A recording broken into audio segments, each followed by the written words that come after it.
let's get this show on the road. I can't. We good? Good to go? Awesome. Wicked. All right, guys. Thank you for joining us. It's great to have you here in person, and also hopefully there's plenty of you joining in on the stream as well. So we're excited to present to you and walk you through this workshop on how to liquid stake on your own node from home. I guess to start with a bit of housekeeping, the plan is to do a couple of presentations, firstly showcasing DappNode, and then showcasing StakeWise V3. We are then also going to run you through the StakeWise V3 testnet, and hopefully you guys can get involved with setting up your own vault. The V3 testnet is not actually live yet. We're planning to launch the private testnet later this week, so anybody who's taking part today gets a sneak peek into ultimately what the V3 testnet looks like. And there's also going to be a website which you guys can find the details to follow along to, which will show on the presentation shortly. So let's get this started. I guess first off, let's do some introductions. So for me, my name is Jordan Sutcliffe. I am the business development lead at StakeWise. My job is anything to do with partnerships and protocol growth. Hey, good to see you. Yeah, and hi everyone. My name is Dmitry. I'm the founder of StakeWise, and currently my job is to lead the development of StakeWise V3. Yeah, make it a great technical product. Awesome. And then we've got Paul joining us from DappNode. What up there? Yes, Paul from DappNode. Our mission is kind of make it extremely easy for everybody to be able to run infrastructure for Ethereum. And this way, we get a lot more people running nodes in a decentralized manner, and we help both people participate in the validation and the networks to be more resilient by being more decentralized. You can keep hold of that. Alrighty. So I mentioned there's a website. QR code's there. There's also it's docs.stakewise.io/workshop. If you want to follow along, please do. And yeah, so that was a good, fantastic introduction. I've got a couple of questions. So who here is a solo staker? Nice. That's good. So the aim for you guys is to show you exactly what you can do as a solo staker with V3. That is minting a liquid staking token against your own node, and also being able to attract delegations from others to potentially spin up more validators and maximize the potential of your node. Okay, next question is, who would like to be a solo staker, who's interested, but they're concerned because maybe of the technical difficulties or economic difficulties? Alrighty, nice. Okay, and this is where DappNode comes in. These guys will, and our goal for you guys is to show you how simple it is to stake from home, and obviously then you can access all the benefits of being a solo staker with V3. So without further ado, let's crack into what DappNode offers. All right, yeah, so our purpose is to help you run your infrastructure with the minimum amount of hassle possible, right? The goal is that no matter how technical you are, you can be absolutely zero technical, and you will be able to run a validator, or you will be able to run a node, or you will be able to run anything that is infrastructure. And when I say anything, I mean anything, because we are absolutely open source, free and open source. And we have an SDK, and if you have your, sorry, what's your name? RJ. So if you have RJ chain and you have your node, you can use our SDK to put an RJ node onto the DappNode store, a DappNode Dapp store. And this is completely permissionless. So yeah, we can get, when we say we want to help people run any infrastructure without any technical knowledge, we mean it. Now, there's two ways of doing that we're doing this. We're doing this with, as I said, free open source software that you can install in your machine. But what we found out is that there's people who want to run validators and they've never installed Linux in their lives. And they might not even want to do that. So we also offer a plug-and-play solution, this piece of hardware right here, which literally arrives to your home. You plug it into your router via an Ethernet cable. You turn it on, follow the instructions, and you have everything on a beautiful UI from your own laptop. You don't even need to connect a screen or have a keyboard for this. It generates a hotspot to Wi-Fi, and you connect to this, and then you can start configuring everything from your own laptop or even a mobile phone. Right, the main use case for DappNode right now is to run validators, to run solo validators mostly.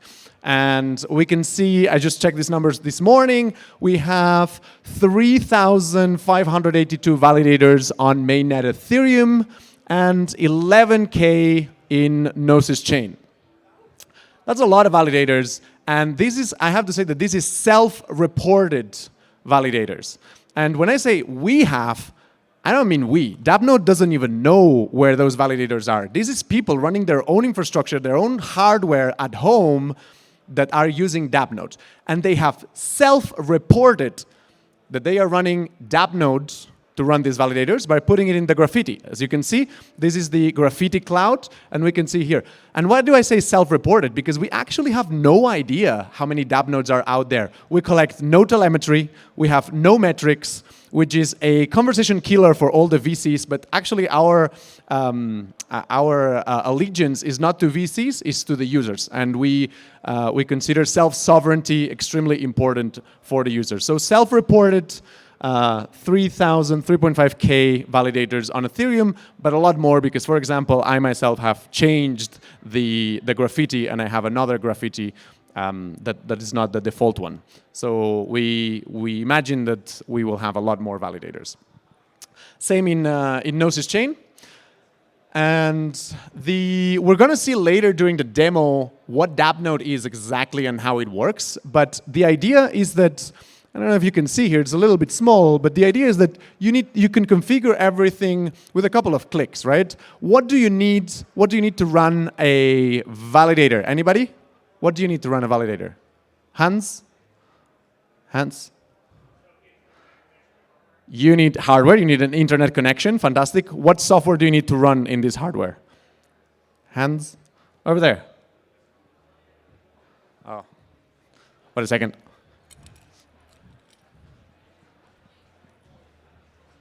Is it an execution client and a consensus client? That's right. You need an execution client, a consensus client, and you'll need also a validator client. And then if you want, you can have add-ons like MEV Boost, right? If you want to delegate the block construction to MEV, to MEV searchers, you can also plug in MEV Boost. So that's exactly what DappNode does. It gives you this beautiful UI. You choose your execution client, okay, Geth, Aragon. You want the consensus client, you want Lodestar, you want Nimbus, you want Teku, you want Prism. Then we use a Web3 signer from the Teku team. And you can choose optionally to use MEV Boost or not. And that's the configuration that you need to do. You click, click, click, click. Here you'll be asked to put the recipient address for your validators, and easy. We're going to see how this works later during the demo part, but our goal is to make it stupid simple, like 5 minutes. You got everything configured. But as I said, it's not only for validators. We have like a Dapp store with a bunch of different options that you can install. We could have RJ chain node in this Dapp store right here. We have Bitcoin, Monero, Ethereum Classic Zcash, own cloud, which is not even a blockchain application, but since you have your own hardware, your own server, you can use it for that. We have Rodkey, we have other chains like Avalanche, well, you name it. You can put anything you want over there with our SDK. And I think that makes it for the DappNode introduction. Thank you, sir. Alrighty. So let's take a look at the StakeWise side. First question, who is very comfortable with the term liquid staking? Who knows exactly what we mean when we say liquid staking? Explain liquid staking. Your mic? Sorry. Well, liquid staking allows you to have your capital staked, but also use a representation of it, which still has accruing rewards and exposure to the risk of the underlying ETH that's staked. Got it, for sure. And so I think we can agree here that the two main benefits of liquid staking is one, the ability to unstake instantly. There's native withdrawal times on networks, so being able to sell a liquid staking token on the markets instantly allows you to unstake on demand. But as mentioned, the ability to use your staked capital across DeFi and essentially do whatever you want with it is a really powerful tool. So StakeWise has been offering liquid staking now for the best part of 2 years. We launched back in March 2021. Dimitri, as mentioned, was the founder, built StakeWise because he wanted to become a validator on Ethereum, but didn't have enough Ether to stake. At that point, it was way more than 32 Ether required. And so the only way that Dimitri was ever going to be able to stake would be to pool capital with his friends. Next thing you know, StakeWise is being born. And over the past couple of years, we've been heavily developing the protocol. And we are soon to be launching our next version called StakeWise V3. Now, the way I like to view this StakeWise V3 protocol, and the way I like to picture it in my mind, is essentially the baseline foundational staking infrastructure on Ethereum. Ethereum doesn't have a native staking infrastructure like Cosmos, etc. And so we're essentially building it. And this protocol has two layers. We have the first layer, which we're calling vaults. These is essentially the heart of V3. And this is where the Ethereum is staked. Ether is staked, and also it'll be on Gnosis chain as well. And then we have a second layer which sits on top, which is the liquid staking token layer, which takes that staked Ethereum and turns it into liquid staking. And we're just going to dive into both of these layers quickly now. So the first layer is vaults. Vaults are isolated staking pools. And you can see on the image here, this is our current StakeWise staking pool, the only pool that exists on StakeWise currently. When we launch V3, we're going to allow hundreds, thousands of different staking pools all to run in parallel. Each of these pools are fully permissionless. They can be created by any node operator or group of node operators. And as I mentioned, they're fully isolated. They're their own unique staking pools. So we've got some examples here. So like maybe you've got a group of solo stakers who want to run their preferred DVT solution, like Obol or SSV. We could have a commercial node operator like Blockdaemon who wants to spin up a vault for their institutional capital. Each of these vaults are non-custodial. This whole platform is non-custodial. When you deposit Ether into each of these vaults, you get a unique ERC20 token to represent the vault that you've deposited in. And this vaults layer is essentially fully automated. As a node operator, setting up a vault takes a couple of minutes. And once you've done that, it handles everything for you. It handles it can accept ETH delegations of any size. It bundles those ETH delegations into 32 Ethers. It automatically submits it to the beacon chain. These vaults can also collect your fees as a node operator for you. They basically just handle everything for you. All you need to focus on is just running your node. And the last thing to mention here is that they're highly customizable. So the first thing to mention here, you can have public or private vaults. So public vaults will allow delegations from anybody. Maybe you're a solo staker and you want to attract delegations from the public. You can do that. Or you can make them private. If you're a solo staker and maybe you just want to stake your own capital, that's absolutely fine. You can create a vault and just make it private, whitelist your own address to stake into it, and then you're simply staking your own capital. So this layer is essentially, as I said, the kind of the beating heart of V3, and it creates essentially an open marketplace for anybody to run their own staking solution. The next layer, which sits on top of vaults, is OSETH. This is the liquid staking token layer. And as you can see, it essentially creates a single layer of fungibility across the entire vaults ecosystem. This is where you can mint OSETH and get access to DeFi. This is the key to the success of liquid staking. And anybody who deposits into a specific vault within the V3 ecosystem will be able to access and mint OSETH to turn their stake liquid. The one thing to flag here is I mentioned each of these vaults are isolated. And so in order to ensure that the risks of, say, an operator getting slashed in one vault does not impact operators in another vault, we need to make sure the OSETH token is over-collateralized.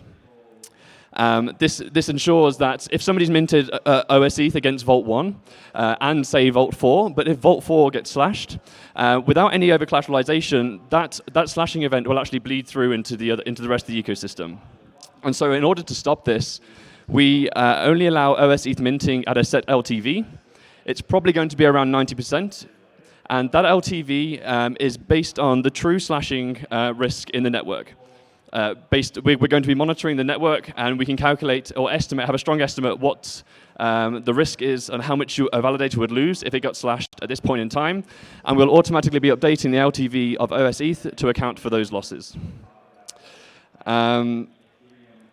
So what?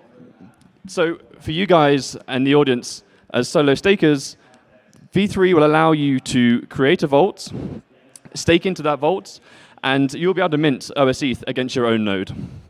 And as also mentioned, if you want to make the vault public, you can try and attract delegations. You can do this however you want. There's actually no collateral requirements on V3. We're letting the marketplace decide, how much collateral do stakers need to see from solo stakers in order to be happy to stake with them. Maybe it's 1 ETH, maybe it's 10 ETH. We'll let the marketplace decide. And you can essentially, there's various ways that you can attract capital as a solo staker into your vaults. So as I mentioned, collateral is the obvious one. We're also working with various insurance providers for node operators to take out insurance on their vaults. And we're also planning to do a native insurance policy using the StakeWise DAO token called SWISE. Lots of fun ways, and obviously you can advertise. This is the cool thing. You can actually just create your own business and sell it and market it however you desire. So that is the quick run through of StakeWise V3 and obviously DappNode previously. It might be a good time just to pause if there's any questions, but if not, then we can quickly crack on to actually seeing V3 in action. Got it. Sorry, yeah. Okay, so I'll be the designated noob, right? So I do run a Lightning node. Don't hold it against me. I'm looking at the Ethereum, doing an Ethereum node, and one of the new questions you have is the slashing thing, right? So noob question, can I just set up my node and say, okay, just make the right decision, you stupid node, so I don't get slashed? And I think you kind of addressed that question, but if you could restate it in noob terms, that'd be great. Sure thing. Thank you. Paul, do you want to take that one? Hey, perfect. Yeah, that's an excellent question. And actually, I'm glad you asked it because a lot of people have this misconception about slashing and inactivity penalties. So as a solo staker, there's two things that can happen. Or as any staker, there's two things that can happen. The number one is the scary one. You do something against the network. You double sign. You try to forge the results. You put signatures that are not valid. You do weird shit that the network doesn't like. Something against Ethereum. You get slashed. If you double sign, you do something weird, you get slashed. Big penalty, forced exit from the validator set. You will lose a big chunk of your ETH. And you will not be able to validate anymore. You will be forced to exit the validator set. Now, this is not what happens when you're offline. When you're offline for a few days, you actually don't lose that much. And what that's called inactivity penalties or inactivity leak, because your balance kind of leaks a little bit, but it doesn't go down in a dramatic way. And this is actually by design. The design of Ethereum took into account the fact that we want a lot of people running nodes in situations that might not be professional settings. Therefore, when they were designing the penalties, they were like, okay, what's the amount of time that you can be? So basically, if you are two-thirds of the time online, and this is fairly easy to do over a long period of time, two-thirds of the time is a pretty reasonable thing to do. You're already making money with staking. So the inactivity leaks are very, very, very forgiving. Now, there's another type of penalty that people do not know, and it's the correlation penalty. And the correlation penalty is another type of penalty which is in the consensus protocol, which will check. Like, if you're offline, we said that you have this inactivity leak, right? But if you're offline at the same time as a lot more validators, you get a multiplier on the penalty that you get. And you'd say like, wait, what? And this is actually in order to force or to incentivize decentralization. Because if you have a big data center and all of your validators are in this big data center, and this big data center goes down, you're kind of fucked. Because then is when correlation penalty kicks in, and your inactivity will be multiplied by the correlation penalty multiplier. Okay, so it's actually a lot safer to stake as a solo staker than to have in a professional setting. Well, this is kind of like a controversial statement. What is safer? You can lose your keys, but yeah, in terms of penalties, if something happens, it is more likely that you'll get a bigger penalty if you are staking in a data center. If the data center goes down, than if you are a solo staker and you just have one validator or two in your hardware, and this hardware goes down.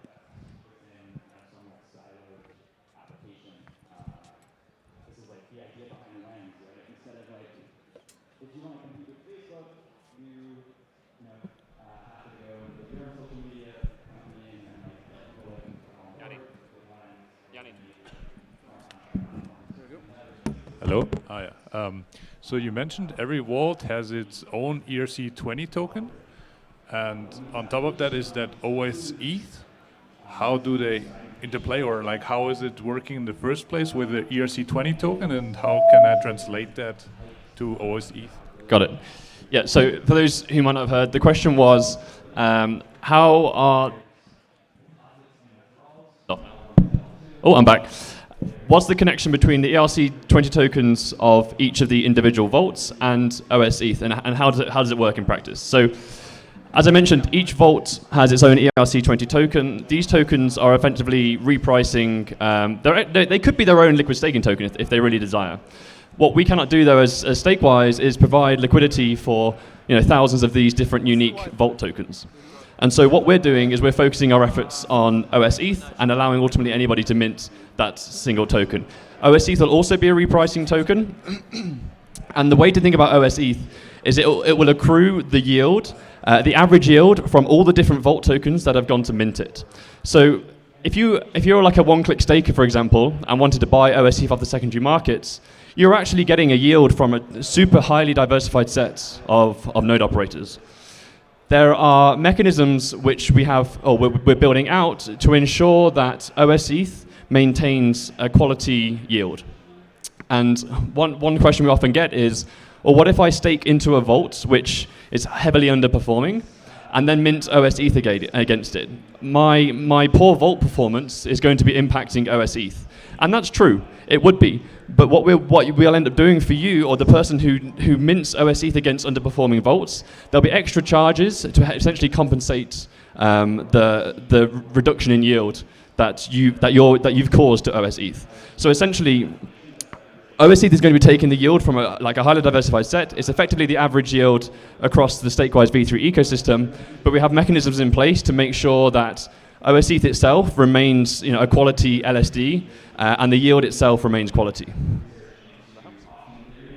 Hope that helps answer your question. One follow-up? Hello. So does that mean like the friends, I guess, who stake on me, do they get OS ETH, or do I get the ERC20 from me? And my ERC20 is like OS ETH is the security for that. Sorry, so the question was... So what does my friends, what are they actually getting? Are they getting the OS ETH or the ERC20 token? Got it, yeah, good question. So it depends ultimately how you stake in StakeWise. But the question, let's say you've created a vault and you want your friends to stake with you. When they deposit their Ether into your specific pool, they are getting your unique ERC20 token. That then can be used, essentially locked as collateral to mint OS ETH against it. Right, so having this open marketplace allows stakers and gives stakers the freedom to choose exactly who they want to stake with. They can specify their node operators.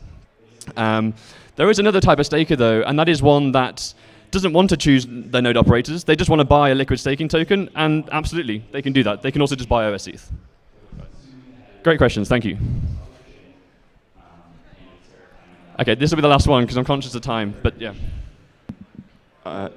Yeah, thanks. Tying back to what you were saying about adjusting for the different rewards in different vaults, that you would somehow, I'm not sure if you reward the better vaults or you just punish the bad ones. What are the mechanisms in case of some slashing events in some of the vaults?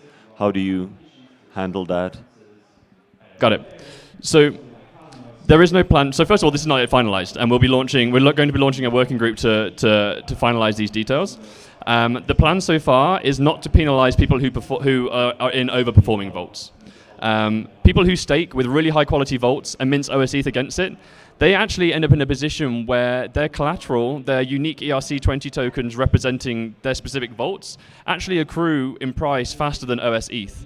So if you think about it, in that sense, they're a very safe borrower of OS ETH, and their LTV will slowly decrease over time because their vaults are performing better than OS ETH. The mechanism on the slashing side, if a vault gets slashed and you've missed the buffer, the capital buffer that's in place because of the LTV mechanism on OS ETH, will mean that even if, let's say, Vault 1 gets slashed here, and all the OS ETH minted against that vault it'll still be over collateralized. So let's say we have a 10% capital buffer on OS ETH. The slashing penalty will probably be 5% of that. We then have to have extra capital buffers in place to reward people for liquidating bad or unhealthy OS ETH positions. So essentially the LTV on OS ETH accounts for multiple things. One, slashing losses, but also two, liquidating or rewarding liquidators within this whole protocol. That liquidation mechanism is just very similar to what you see across DeFi today. And there's also going to be a small, an extra small buffer just for security. Yeah, hopefully that's all good. Alrighty, Dima, you're up. Let's have a look at V3 in action. Dimitri is going to set up a vault on the V3 testnet. As mentioned, there is a website that if you guys want to play around with this yourselves, you can do. It's on docs.stakewise.io/workshop. But other than that, take it away, sir. Thank you. Let me put it here.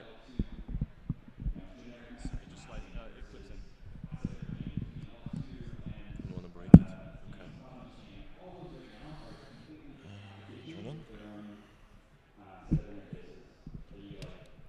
All right. Hi everyone. I'm gonna show you how V3 looks in the current R stage.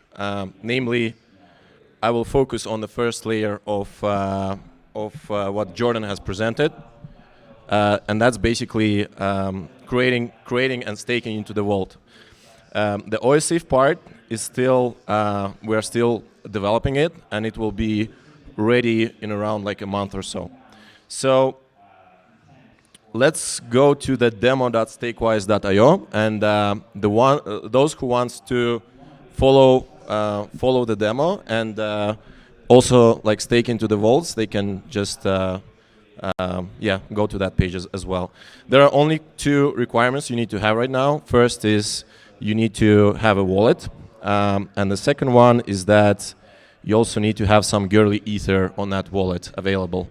So if you don't have one, you can always go to like docs.stakewise.io/workshop, and here you can find like faucets for getting some girly ETH. There is a couple of them.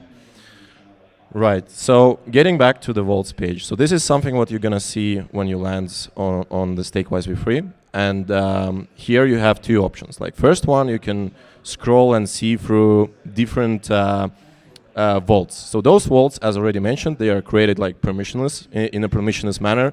You can think of it as creating a liquidity pool on Uniswap.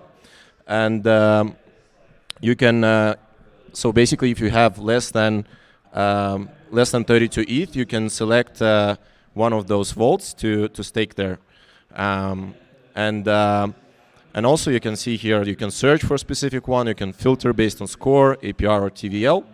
And score is basically like, we are currently still working on it, and it will show how well that specific vault is performing. So you can see, like, based on its performance, like how many attestations, blocks it's missing, what's the MEF strategy they have, like whether the owner of the vault has staked something into its own vault, and if that's the case, then there is some additional insurance in that case.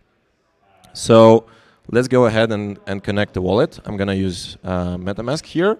So once I'm connected, I'm gonna just, let's say, as you can see also here, there are some private vaults. So private vaults are the ones that are created by someone and that person wants to actually control who can stake into their vault. For example, if you have friends and you want only your friends to stake there, you can easily do that. Or if you want, like, offer staking as a business, let's say, and you would like anyone to stake there, you can make it public. So if we open this vault, for example, I can see that I cannot stake here as that's the private vault.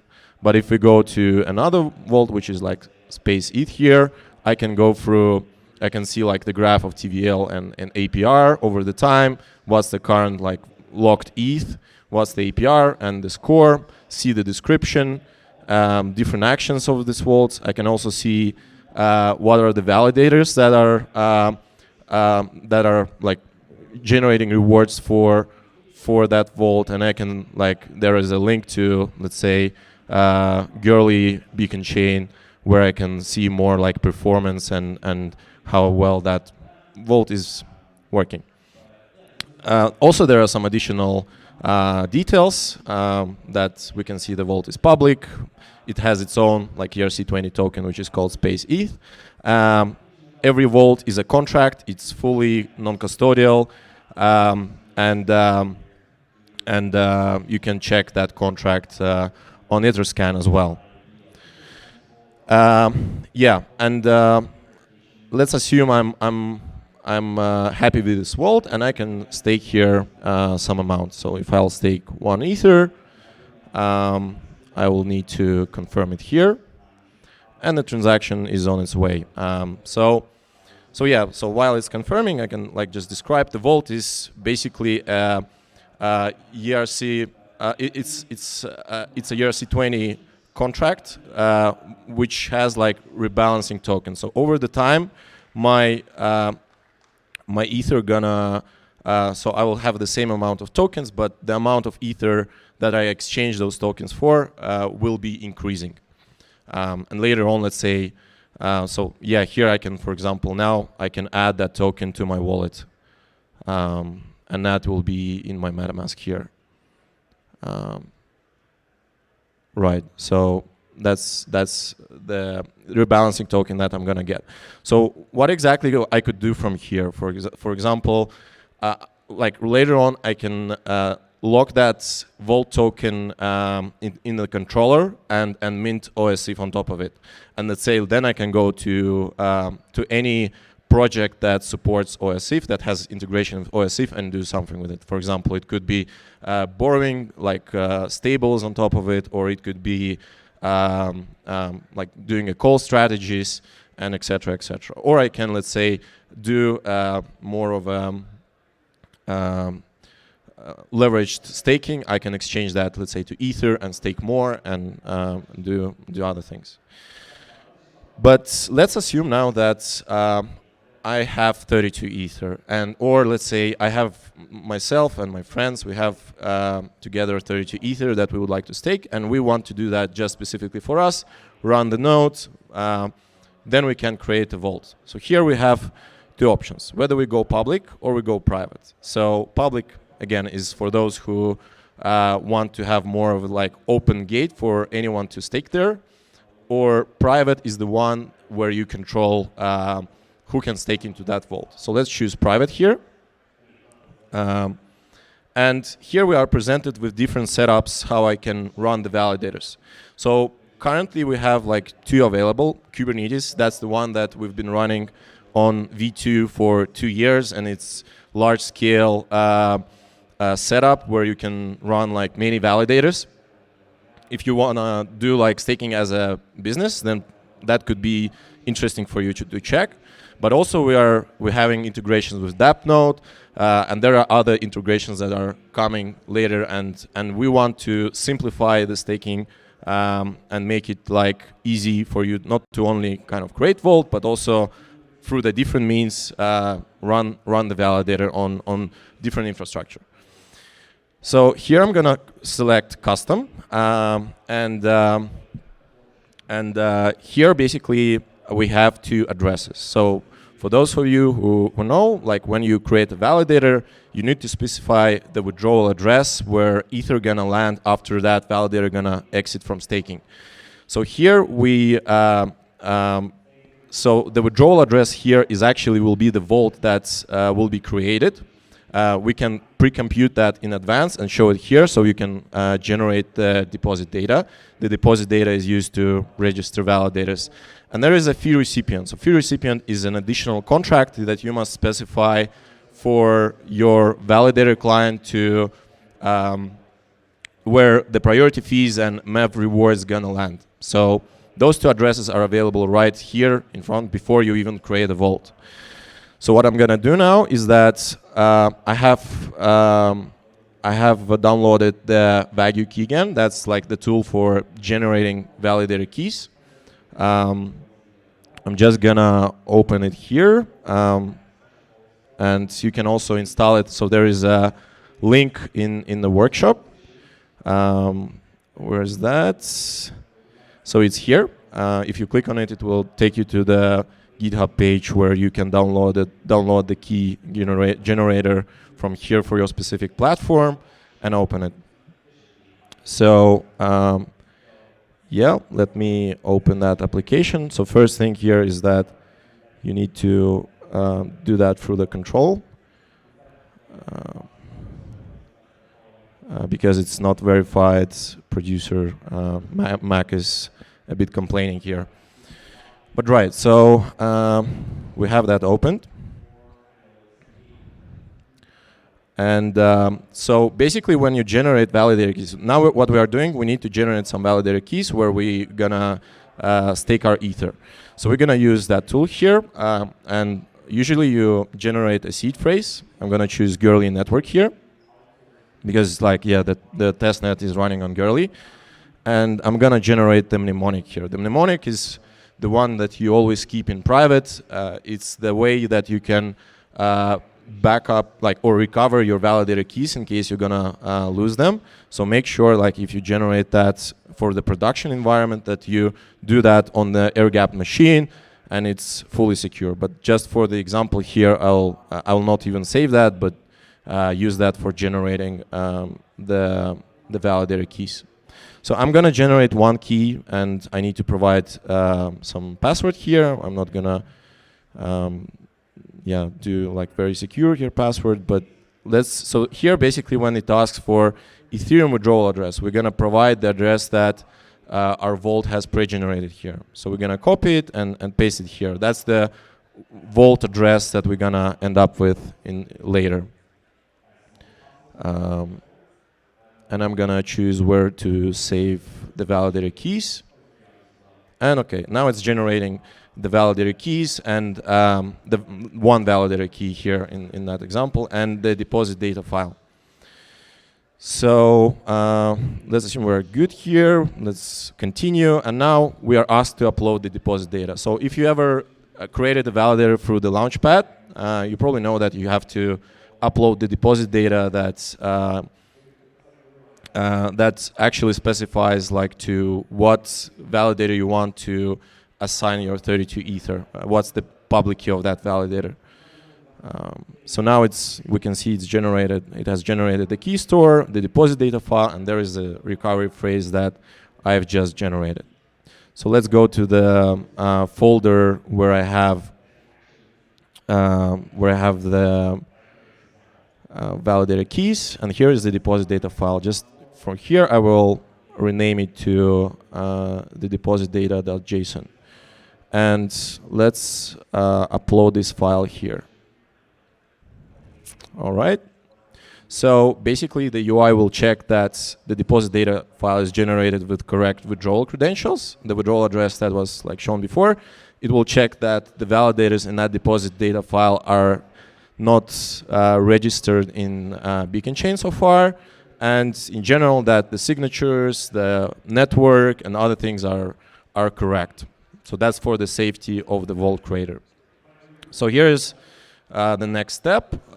We can provide the name for our token. So as we can run our own, let's say, liquid staking business here, or we can just like come up with a interesting name for our token. Let's call it Denver staked ETH, and the token symbol will be Den ETH. So yeah, there is a capacity. The capacity is basically you can limit how much Ether you want to get into your validator. We're going to keep it unlimited. And also you specify as an operator the fee % that you want to have, what you want to charge those who are going to stake into your vault. I'm going to keep it 10% here. Let's continue. And here I can provide some additional branding. That's for the list of all the vaults. I'm going to call my vault Denver ETH vault, and just add here a logo from here. So it will add a bit additional branding to this vault. All right, here we have a summary, and we are good with everything we see here, and we deploy the vault. So yeah, it's gonna deploy the contract for the vault through the factory, and it's gonna specify the parameters that we have provided here. So just to add here, there are like the one who creates the vault becomes an admin on this vault, which means that there are several things I can change. I can update the deposit data file if I want to generate more validators. If I want to add more validators to my vault, or I can, for example, change the fee recipient address. By default, it's myself. So the fee recipient address is the one who gets the 10% cut from the rewards that user's gonna receive here. And there are some additional settings that me as a owner of the vault can perform. So here we can see our vault is successfully created. There is a very small deposit that's a security deposit for vault inflation attacks to prevent them, and here we have different settings that we can do, like change the branding, upload the deposit data file, change the fee recipient. And as it's the private vault, I can also, let's say, if I don't want to manage the whitelist of the users that can stake here, I can change the access manager. So the address that is here will be able to whitelist addresses that can stake. Or the keys manager is the one who can upload the deposit data file, the new deposit data file. In case, let's say, I run out of the validators, I can always add more by the same way we just did. Through the mnemonic, I can allocate more validator keys. And also there is a vault access. So this is this is the private vault. Here are the addresses that I can manage, that I can whitelist, we can stake into that vault. All right, so I think here we can do that an example of, let's say, I'll take another account, copy it here. We can see that I don't, as an account here, if I'll go back. Yeah, our vault actually has been created here. Where is that? We have this one, the Denver ETH vault. We have it here. And as I'm not as a changed account, I cannot do any modifications. And of course, that's everything through the smart contracts, and that's controlled fully by the vault contract that we've deployed. So let's go back to the admin here and add another address that can stake. All right, so we will add it to the whitelist of our vault, and the transaction will be confirming here for some time. And basically, once the address has been confirmed, the transaction has been confirmed, that user will be able to stake into that vault. Right. So what would be the next steps, for example, so once someone stakes into that vault, be it a private vault or a public vault, the next step could be for me to mint OSIF. If that vault wants to manage their own liquidity, that's fine. You can do a pair with with Ether on like Uniswap or Curve or Balancer, and you can manage your own liquidity. But that's quite a difficult thing to do. So in case you don't want to do that, you can mint OSIF and you can benefit from all the liquid staking that is available while running your own node, while being fully controlled over your stake and not delegating that to any operator. All right, so we added that address. Let's change the account and see whether we can stake from it. Yep, we can now stake. I can stake like 32 Ether here to run a validator. Yeah, I can also take you through the process of, let's say, there is an additional service as a node operator you need to run. This is called StakeWise V3 operator. And basically there is a need for those who, so the main responsibility of that service is that you need to run it close to, that you need to run it to register the validators on the, like for your vault. So basically once it monitors when the vault has 32 Ether, it takes the next validator key from the deposit data and moves Ether from that vault to the Ethereum staking contract. All right, so do we have time for? Should I?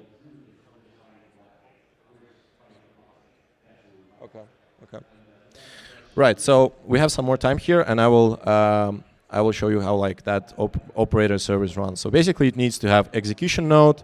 It needs to have consensus node. There is like multiple clients provided, like on Ethereum, Besu, Aragon, and Geth. And by the way, yeah, we're gonna be supporting Gnosis as well, and you can run validators on Gnosis or Ethereum based on where you wanna like stake. So there is also you have to generate key stores and deposit data file. That's something we already did with Wagyu key generator. And the next thing is to generate a hot wallet. So hot wallet is basically used by the operator service to register the validator. So that could be any Ethereum wallet private key with some Ether for gas in it. So here I'm gonna use Vanity ETH. I'm just gonna generate a random wallet here. Here is the address. I'm gonna send some girly Ether to that address for the gas. Let's add like 0.1 and confirm. So while it's confirming, I will save the private key to somewhere where I connect later it to the operator service. So here's the file. I'll move it to move it to. All right, we have.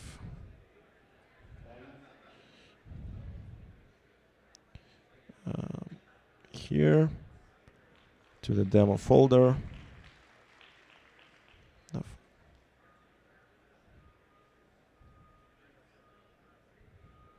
All right. Let's call it if hot wallet and move it to demo. Yeah, so we are good. We have a hot wallet now here generated, and the next step would be to like change a bit the environment file here and start the operator service. So I'm gonna just adjust. This is the environment file. And you have to specify the network. We use girly here, the vault contract address. That's the one I'm gonna copy from here. All right, paste it here.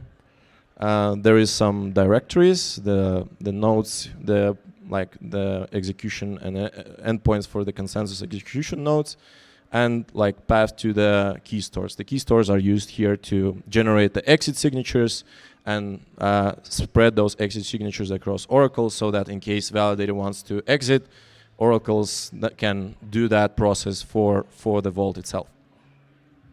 Right, so we're gonna save it and run here our operator service. And let's see, it's gonna start. It's very still experimental. We are just launching our testnet, so there could be some demo effect here. So we can see that it has connected to the operator account. It can connect to the Lighthouse and Geth, and connected to the oracles. Now we load the key stores, and it will notice that the vault has 32 ether, take the next validator key from the vault contract and register it.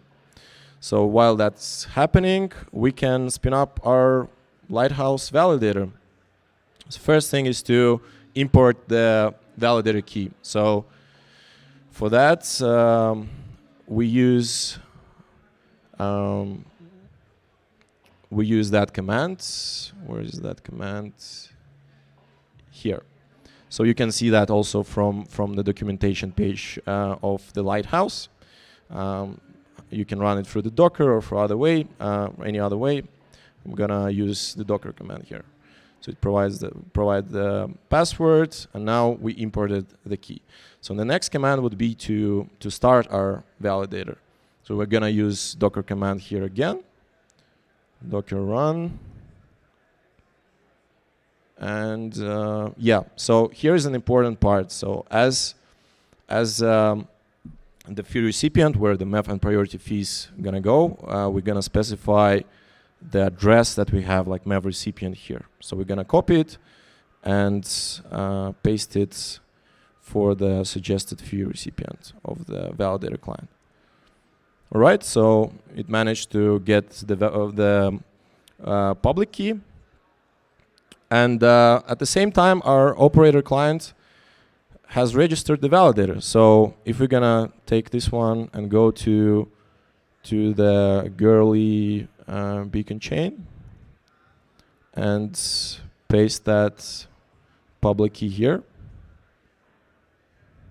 Let's see, it's gonna find it. Yep, so we can see that our validator was deposited. The withdrawal credentials are the same as the vault address. I'm not sure if you can see it here, but maybe if we paste it in the URL. Okay, it's a bit formatted differently, but that's the vault address here. Yep. So yeah, that's it for the demo. Hope you enjoyed it, and if you have any questions, feel free to ask them. Thank you. Thank you.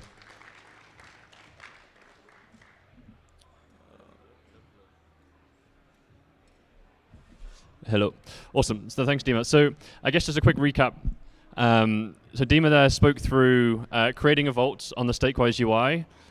Hopefully you saw that's very simple, and there's a lot of customization that you can do to create that vault itself. The step he was just talking through there is running the only specific software we require node operators to run is the StakeWise operator software. Dima showed how to set it up using CLI and running through the docs. We are building our own operator software at StakeWise to make that even simpler. But this is also where companies like DappNode come in, and Paul is about to show you how to do the same process, but doing it via the DappNode software, and show you how essentially how easy it is. Go, take it away, sir. Alrighty, let's do it. Yeah, I'm gonna plug in with mine.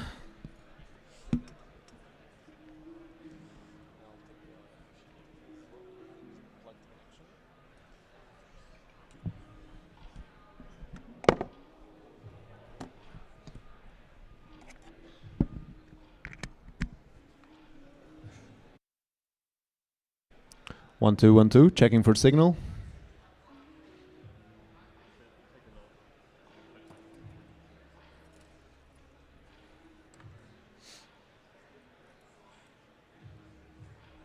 It's doing stuff on my side.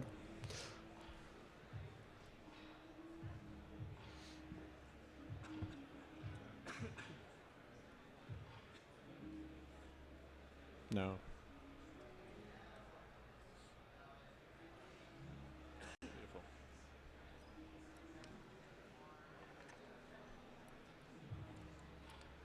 different dongle.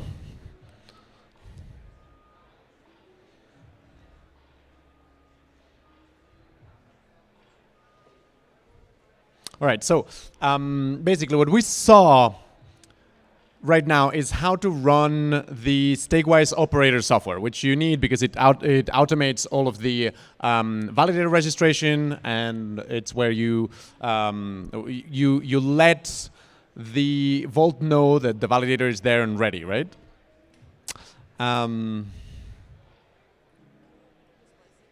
Yeah.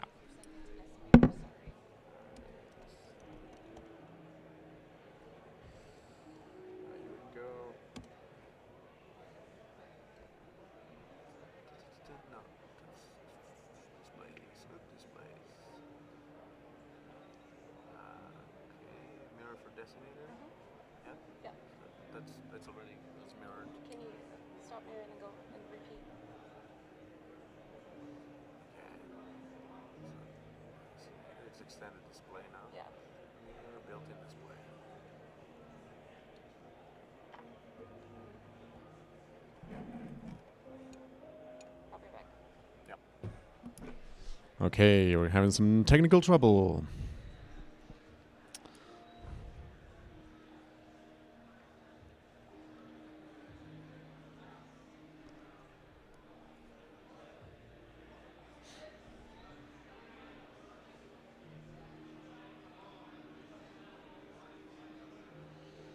Decimator.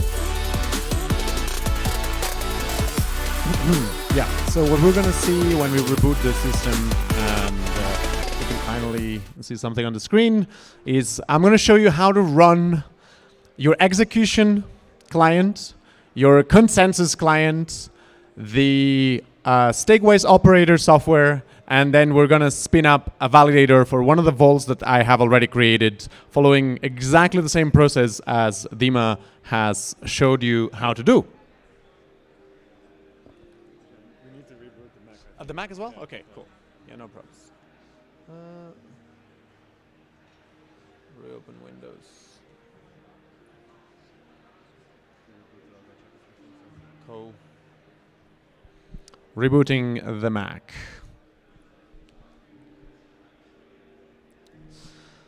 So basically what it's going to take not too much time because as you have seen, the DappNode has already a UI that allows you to install your execution client and your consensus client with a couple of clicks. So as soon as that is done, we just need to download a package. Just like RJ could deploy the RJ nodes, then StakeWise we have deployed a package for the StakeWise operator.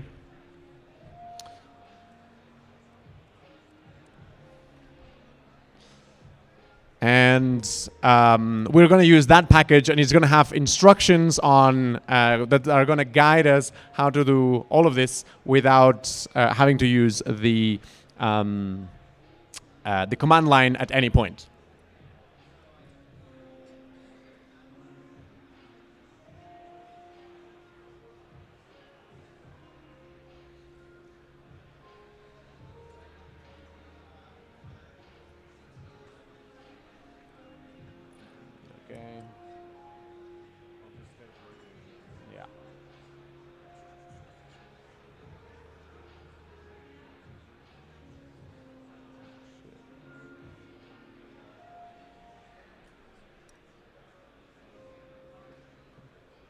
It's opening now.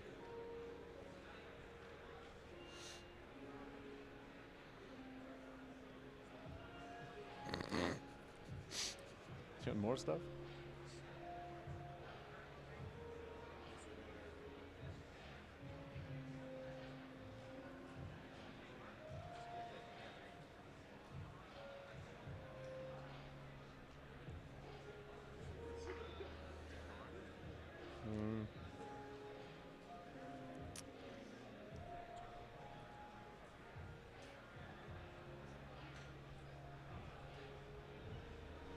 Do you have WireGuard on your Mac?